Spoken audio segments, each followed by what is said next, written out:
చాలా మందికి అప్పు తీసుకునేటప్పుడున్న ఆప్యాయత తిరిగి ఇవ్వడానికి ఉండదు. అప్పు ఇచ్చేటప్పుడు మనకి దేవుళ్ళ కనబడతారు. అప్పు అడిగినప్పుడు మాత్రం అవతలోడు మనకి ఎలా కనబడతాడంటే రాక్షసుల్లా కనబడతాడు. గుర్తుపెట్టుకో, నువ్వు ఏ అవసరం మీద అయితే వాడి దగ్గర అప్పుకెళ్ళావో అదే అవసరం వాడికి ఉంటుంది.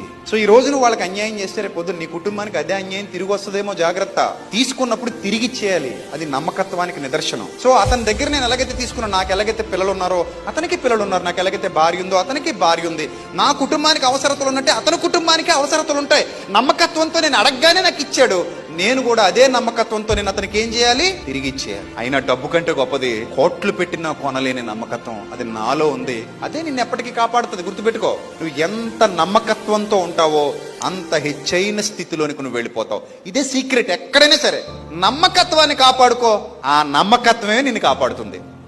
చాలా మందికి అప్పు తీసుకునేటప్పుడున్న ఆప్యాయత తిరిగి ఇవ్వడానికి ఉండదు. అప్పు ఇచ్చేటప్పుడు మనకి దేవుళ్ళ కనబడతారు. అప్పు అడిగినప్పుడు మాత్రం అవతలోడు మనకి ఎలా కనబడతాడంటే రాక్షసుల్లా కనబడతాడు. గుర్తుపెట్టుకో, నువ్వు ఏ అవసరం మీద అయితే వాడి దగ్గర అప్పుకెళ్ళావో అదే అవసరం వాడికి ఉంటుంది.